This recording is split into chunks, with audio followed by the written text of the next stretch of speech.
So guys हम वापस आ चुके हैं, कपड़े वगैरह अपने बदल के और सामान वगैरह मैंने गुरुद्वारे के रूम में रख दिया। बाबा से मैंने चाबी ले ली है, रूम लॉक करके हम लोग निकल गए। गुरुद्वारा मैं आपको कल सुबह दिखाऊंगा, कितना मन फ्रेश, मतलब बैड थॉट्स दूर और सुबह सुबह का अच्छा वातावरण। तब आपको बताऊंगा गुरुद्वारा की हिस्ट्री और क्या इम्पोर्टेंस है। और अभी हम लोग चलते हैं लखपत को एक्सप्लोर करने। बहुत हिस्टोरिकल टाइप ऑफ ये टाउन था, 500 साल पुराना, काफ़ी उससे भी ज़्यादा पुराना। और अभी तो अबैंडन्ड है, मतलब खाली खंडर टाइप ही है। और लोग कहते हैं इसे गोस्ट टाउन। और भाई गोस्ट टाउन कैसे हो सकता है? ये पूरा शहर ना फोर्टिफाई किया हुआ है, 4 दीवारी, मतलब किले की 4 दीवारी जैसी होती है ना, वैसा ही इसको फोर्टिफाई किया हुआ है। अब वो तो भगवान जाने क्यों किया, बाकी मेरे ख्याल से जहाँ तक मेरे को लगता है क्योंकि अरेबियन सी यहाँ पे पहले लगता था, ये सबसे बड़ा बंदरगाह था उस टाइम का। और इसकी आमदन बहुत होने के कारण इसका नाम लखपत पड़ गया था। और 4 दीवारी इसलिए की थी क्योंकि यार ये भी 1800 कुछ में की थी मेरे ख्याल से 4 दीवारी। बाकी सी पोर्ट तो ये बंदरगाह तो बहुत साल पहले से है, मतलब 500-600 साल पहले का है। सी पोर्ट और बंदरगाह तो एक ही चीज़ होती है वैसे तो। और हाँ, गोस्ट टाउन की बात है भाई, मैंने बड़े यूट्यूबर्स का देखा कि गोस्ट टाउन है, अबैंडन्ड है क्योंकि खंडर बन चुके हैं, लोग यहाँ रहते नहीं, तो गोस्ट टाउन कर रहे हैं। और गोस्ट टाउन कैसे भाई? मैं अंदर घुसा, सामने गुरुद्वारा, थोड़ा सा आगे आया राइट साइड पे मस्जिद, थोड़ा सा आगे आया माता जी का टेम्पल। अबे इतने कौन सा गोस्ट रे, कौन सा गोस्ट? वो लग बात है, मुझे छींकें लग गई। अब 2 सिट्राजिन के नशे करके अब निकला हूँ थोड़ा सा व्लॉग्स बनाने, क्योंकि भाई व्लॉग भी बनाना इम्पोर्टेंट है। पहले बहुत धूप थी, 5:22 हो गया, 5:30 ही हो गए। आपको दिखाते हैं थोड़े से खंडर, फिर चलते हैं वहाँ पे जहाँ पे एक तरह से पहले वो होता था अरेबियन सी, पानी लगता था साथ में, और दीवार पे किले की, एक तरह किले की दीवार हम लोग कह लेते हैं अभी, मान लो किले की दीवार, फोर्टिफाइड टाउन। जैसे मैं आप पिछले व्लॉग में आपने देखा नहीं था मोहिंजो, वो अपना धोलावीरा में अंदर शहर और 4 दीवारी की हुई है कि कोई आ ना सके, समझ गए ना? बाकी अब आपको दिखाते हैं सारा हम ये अबैंडन्ड सा शहर। चलो।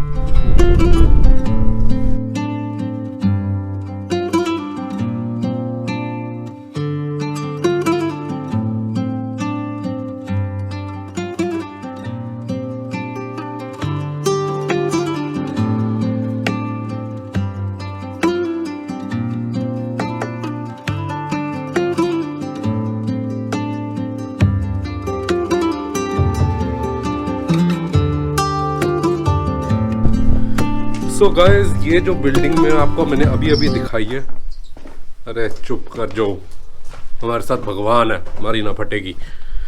तो इस जगह का नाम है पार्लियामेंट्स बिल्डिंग। तो आपको पता है कि बहुत बड़ा बंदरगाह, हार्बर, सी पोर्ट होने की वजह से बहुत सारी कंट्रीज़ के साथ यहाँ पे लेन देन होता था। मतलब जैसे अरेबियन सी था तो इंडियन ओशन के साथ कनेक्टेड, तो कहीं पे भी व्यापार हो सकता था, मतलब बाहर की मुल्क के साथ। यहाँ से ज़्यादातर ओमान, मस्कट, उधर वाले एरियाज़ के साथ बहुत व्यापार होता था। तो यहाँ पे बहुत सारे आते थे लोग व्यापार करने के लिए। तो पार्लियामेंट्स हाउस है, वैसे तो इसे भाटिया फैमिली करके चलाती थी, एक भाटिया फैमिली। और यहाँ पे जो बाहर से लोग बेचने आते थे, मतलब सेलर्स, और यहाँ पे जो खरीदते थे दुकानदार, उनके बीच में अगर कोई लफड़ा हो जाए या कोई प्राइस या कॉस्ट ऐसा कुछ वहाँ सॉर्टेड ना हो सीन, तो ये फैमिली उनका वो करती थी, काम सेट, मतलब एक तरह से लफड़ा सॉर्ट कराती थी कि नहीं इतने में ले लो, इतने में ले लो, वो वाला सीन होता था यहाँ पे। काफ़ी इन्फ्लुएंशियल फैमिली थी भाटिया फैमिली, हाँ, जो कि अब बिल्कुल ही खाली और वीरान है। बड़ा ही मेरे को भाई देखो, कोई दूर दूर तक कोई नहीं है यहाँ पे, मेरे को बड़ी वैसी फील आ रही है, स्पूकी सी ना, और जुकाम भी है, बट कोई बात नहीं, व्लॉग के लिए हम अकेले भी हर कहीं घूम लेते हैं, वो कोई सीन नहीं है। चलो अब बाकी और आपको घर दिखाते हैं, अबैंडन्ड घर। ये तो मैंने आपको चीज़ समझा दी ना कि सी पोर्ट था बहुत बड़ा उस टाइम का, और यहाँ पे व्यापार होता था बड़े पैमाने पे, जिसके कारण इसका नाम लखपत पड़ गया था, क्योंकि यहाँ की इनकम बहुत हो जाती थी रोज़ाना। ऑब्वियसली बात होएगी भाई, इतना बड़ा सी पोर्ट, लेन देन अलग अलग देशों से, तो इसकी वजह से इसका नाम लखपत पड़ गया। और यहाँ पे 4 दीवारी के अंदर 15,000 से 10,000 के करीब लोग रहते थे उस टाइम पे। तो आप लोग सोच लीजिए कितना बड़ा शहर होगा एक तरह से। उस टाइम का कॉस्मोपॉलिटन शहर कह सकते हैं हम इसे। चलो कुछ और दिखाता हूँ।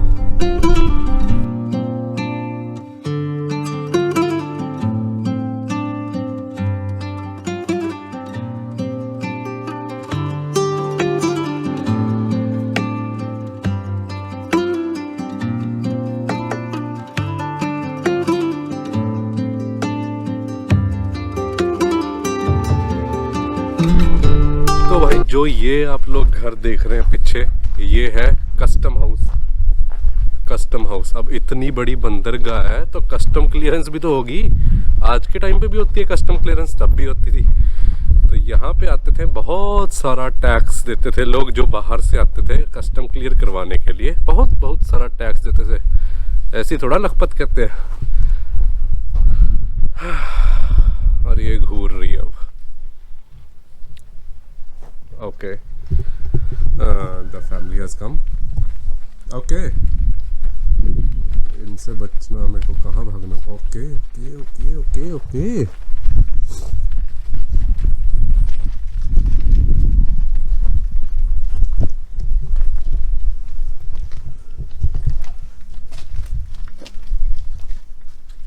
देख रहे हो भाई, पुराना custom office, mid 19th century. यार एक तो भले कंडे। एक और सही सी चीज दिखाऊंगा, ये दिखाओ।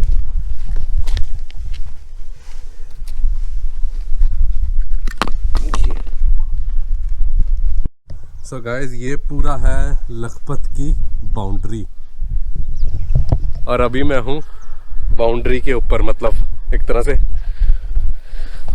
फोर्ट की बाउंड्री के ऊपर। आउच। और अभी मैंने यहाँ पे कुछ बच्चों को पूछा, मैं क्या कुछ हिस्ट्री के बारे में पता? कहते नहीं पता। मैं क्या ठीक है। छोटे छोटे बच्चे थे, मेरे से फ़ोटो ही खिंचवा के और अपना इंस्टाग्राम हैंडल दे के कहते फ़ोटोज़ भेज देना। और भाई, और आपको एक और चीज़ बताता हूँ, वो जो अपना बंदरगाह आपको बता दी थी, और बंदरगाह का जो मेन पॉइंट था जहाँ से अरेबियन सी कनेक्ट होता था इंडिया के साथ, और यहाँ से आगे सिंध के साथ ये लोग कनेक्ट होते थे, तो वो उस जगह का नाम था कोरी क्रीक। ये देखो मैप में, आपको मैं मैप एक मिनट दिखाता हूँ। ये आपको मैप में ये वाला हिस्सा दिख रहा है, ये है कोरी क्रीक, और इससे आगे अगर हम जाएंगे उसका नाम है सर क्रीक। तो ये इम्पॉर्टेंट वो कट सा था इंडिया के बीच में जिसका नाम था कोरी क्रीक, और जिसकी वजह से अरेबियन सी और इधर कच्छ का एरिया ऐसे कनेक्ट होता हो। और भाई ये कुछ ऐसा सा है, ये देखो, इधर है बीएसएफ की पोस्ट, और आगे है वो कोरी क्रीक, और वो समुद्र सारा जो सूख गया अब उसके नीचे आ गया रेत के, और सारा कुछ ख़त्म हो गया जिसकी वजह से। और ये बिल्ली बैठी, गो बिल्ली।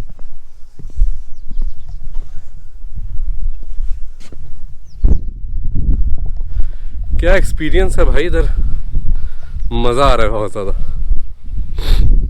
बहुत बड़ी, मतलब ऐसे बस गिर ना जाऊं कहीं से, तरेड़ ना पड़ी हो। वैसे इतने 100 सालों से, 100 से ज़्यादा ही हो गए वैसे सालों से ये खड़ी है, तो मेरे वजन से कौन सा गिर जाएगी। हम कौन सा गॉडजिला हैं। और व्यू देखो भाई इधर का, उधर तक से जा रही है, देखो 4 दीवारी। मंदिर मस्जिद इतने हैं, गोस्ट टाउन नहीं है भाई। ये नाम बदनाम मत करो गोस्ट टाउन कह के, इसे गोस्ट टाउन नहीं है ये। जहाँ भगवान का वास होता है, वैसे तो हर जगह होता है, बट जहाँ भगवान का वास होता है वहाँ कभी भूत प्रेत नहीं हो सकते। आपके दिमाग में हो सकते हैं भूत प्रेत सिर्फ। हाँ। मज़ा आ रहा है घूम के अकेले।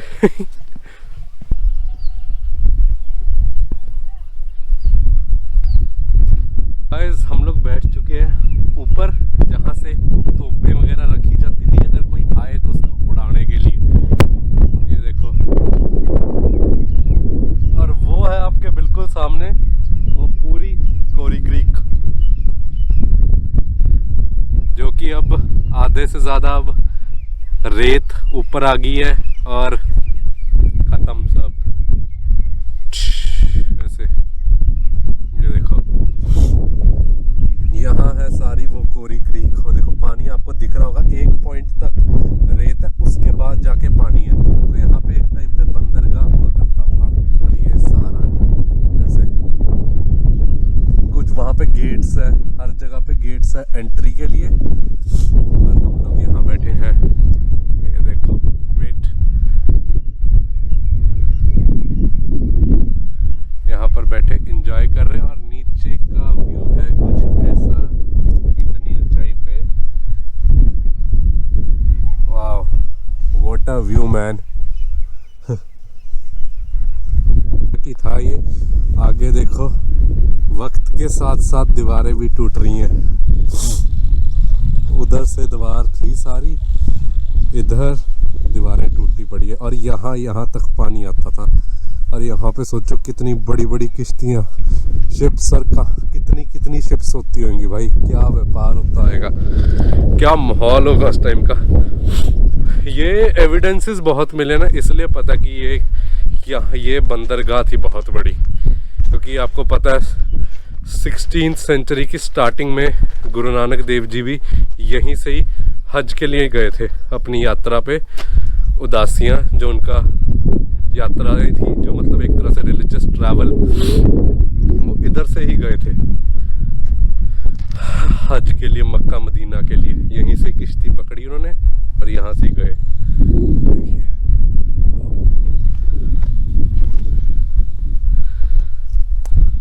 YouTube पे ना अपने नाम के नीचे Arvind Chauhan vlogs, moto vlog, travel vlog और साथ में हिस्ट्री व्लॉग्स भी पाना पड़ेगा, कि हम उसमें भी घुसते जा रहे हैं धीरे धीरे। और सामने रेत ही रेत। और ये बहुत पुराना एक मस्जिद टाइप है, मस्जिद है कि मकबरा है, वो अगर नीचे गए हम लोग किसी से पूछते हैं अगर कोई हुआ। देखो भाई क्या सीन है। गूगल कर सकते हैं आप लोग अगर आप में से किसी को पता नहीं कि कोरी क्रीक क्या चीज़ है और कोरी क्रीक कहाँ थी। बाकी मैंने आपको दिखा तो दिया मैप पे। बाकी आप लोग अगर अपनी संतुष्टि के लिए करना चाहते हैं, आपको लग रहा है मैं गलत बोल रहा हूँ कुछ भी, आप लोग कमेंट करके नीचे बता सकते हैं। अगर मैं कुछ गलत बोल रहा हूँ तो उसमें कोई बड़ी बात नहीं भाई, हो सकता हूँ गलत मैं भी कहीं ना कहीं। चलो चलते हैं अब गुरुद्वारे। आपको सारा मैंने लखपत घुमा दिया, क्या होता था यहाँ, किस टाइम पे क्या क्या हुआ है, सारा आपको बता दिया। आई होप आप लोगों को ये व्लॉग अच्छा लगा होगा। हम लोग ये यहीं एंटर करते हैं और सुबह यहीं से ही कंटिन्यू करेंगे। आपको थोड़ा सा हिस्ट्री के बारे में बताएंगे, गुरु नानक देव जी के बारे में, और उस गुरुद्वारे के बारे में बताएंगे जहाँ पे मैं रुका हूँ, ताकि आपको भी थोड़ा पता लगे। हर चीज़ के बारे में इंफॉर्मेशन होनी ज़रूरी है भाई। कल कोई पूछ ले, जवाब देने लायक तो होना कि हाँ भाई पता है हमें। चलो चलते हैं। तो welcome back guys, welcome back to another day.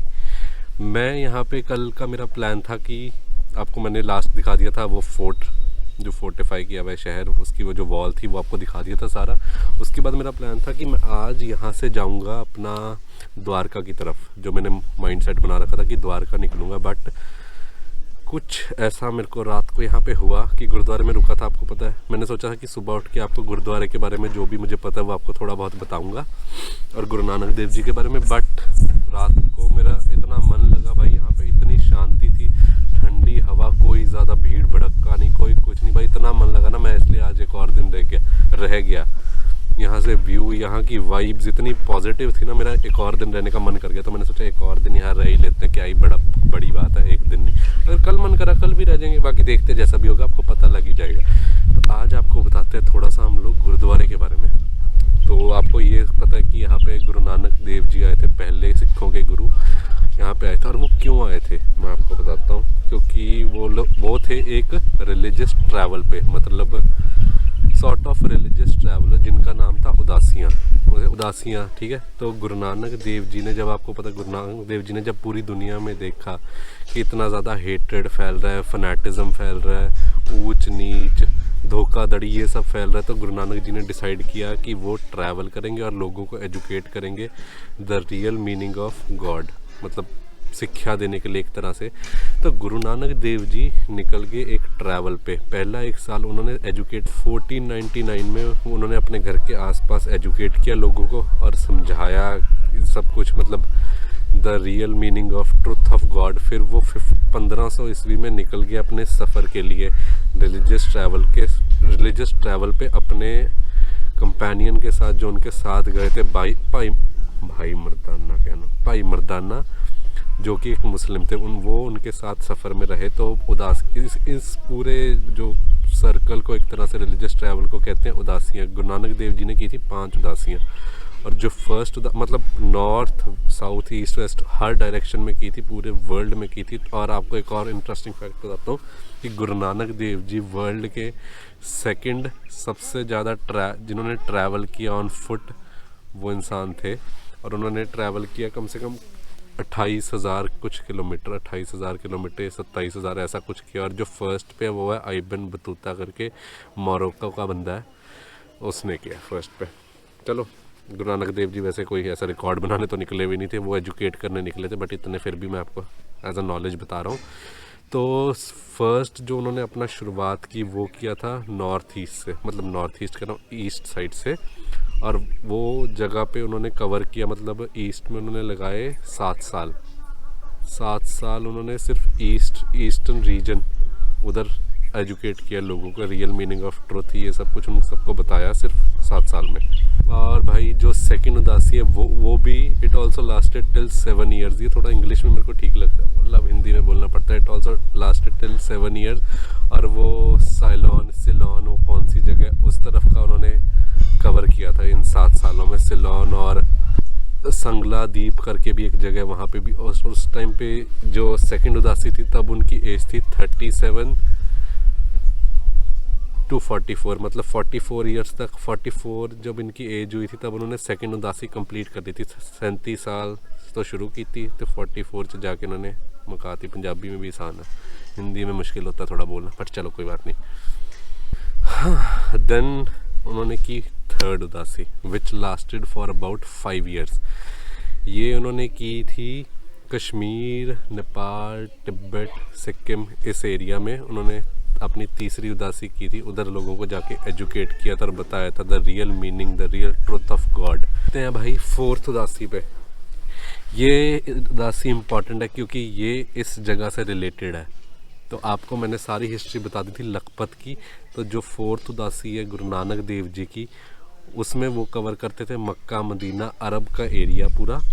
और वहाँ जाने के लिए उनको जाना था इस जगह से अपना मक्का मदीना की तरफ, और यहाँ से शिप लेके, क्योंकि आपको पता है ये बहुत बड़ा बंदरगाह था। तो गुरु नानक देव जी इस जगह से गए थे मक्का मदीना। और जो आपको एक गुरुद्वारा दिख रहा है, ये पहले किसी का घर था। यहाँ पे आके गुरु नानक देव जी रुके थे, उन्होंने रेस्ट किया था। और यहाँ से फिर वो आगे गए थे अपने सफ़र पे, जो चौथी उदासी है। और यहाँ पे उनकी खड़ावा भी पड़ी है अभी गुरु नानक देव जी की। खड़ावा मीन्स फुटवेयर जो गुरु नानक देव जी पहनते थे, वो यहाँ पे पड़ी है, तो आप लोग आ सकते हैं। और ये भाई यूनेस्को की रिकग्नाइज्ड हिस्टोरिक साइट है, बहुत अच्छा है। मतलब घर है पुराना, मतलब आप समझो 500 साल प्लस ही, 500 साल पुराना ही घर होगा, और अभी तक वैसा का वैसा पड़ा है। और आजकल के जो घर है सब ख़त्म हो जाते हैं भूचाल में, यहाँ पे सारा कुछ ज़्यादातर सब कुछ टूट गया, बट ये अभी वैसा का वैसा ही है। वाह। हाँ, तो भाई अब आती है फिफ्थ एंड द लास्ट उदासी विच लास्टेड फॉर 2 ईयर्स। और ये 2 सालों में गुरु नानक देव जी ने अपना पंजाब के अंदर ये फैलाया था, मतलब पूरा ऐसा बताया था लोगों को द रियलिटी ऑफ ट्रुथ। 5वीं उदासी में उन्होंने कवर किया था जो रीजन, वो था पंजाब के अंदर। और जब लास्ट उदासी उन्होंने शुरू की थी उनकी उम्र थी 54, और जब ख़त्म हुई उनकी उम्र थी 56। तो मतलब टोटल 24 साल गुरु नानक देव जी ने ट्रैवल किया और लोगों को एजुकेट किया। द रियल जो नॉलेज है भगवान को लेके, जो रियल नॉलेज है उनके उसके बारे में सबको बताया। आई होप आपको अच्छा लगा होगा सुन के। मतलब मुझे बता के थोड़ा सा झिझकता हूँ बताने में, क्योंकि मेरे को ऐसा लगता है कि थोड़ा रिलीजियस टॉपिक है, कुछ ऐसा वर्ड गलत ना यूज़ हो जाए जिससे कोई हर्ट हो। और वैसे भी आपको पता कितना सेंसिटिव टॉपिक है इंडिया में रिलीजन, पर फिर भी मैं ट्राई करता हूँ कि अच्छे से अच्छा बताने की कोशिश करूँ। और अभी हूँ मैं गुरुद्वारे के सामने, एक पार्क है, इसमें बैठ के आपको सारा बता रहा था। और मेरे बिल्कुल सामने है गुरुद्वारा साहब, ये देखिए आपको दिख रहा होगा। और मेरा जो रूम है वो है ऊपर दिख रहा है, वो सारे रूम्स हैं बिल्कुल गुरुद्वारा जी के सामने।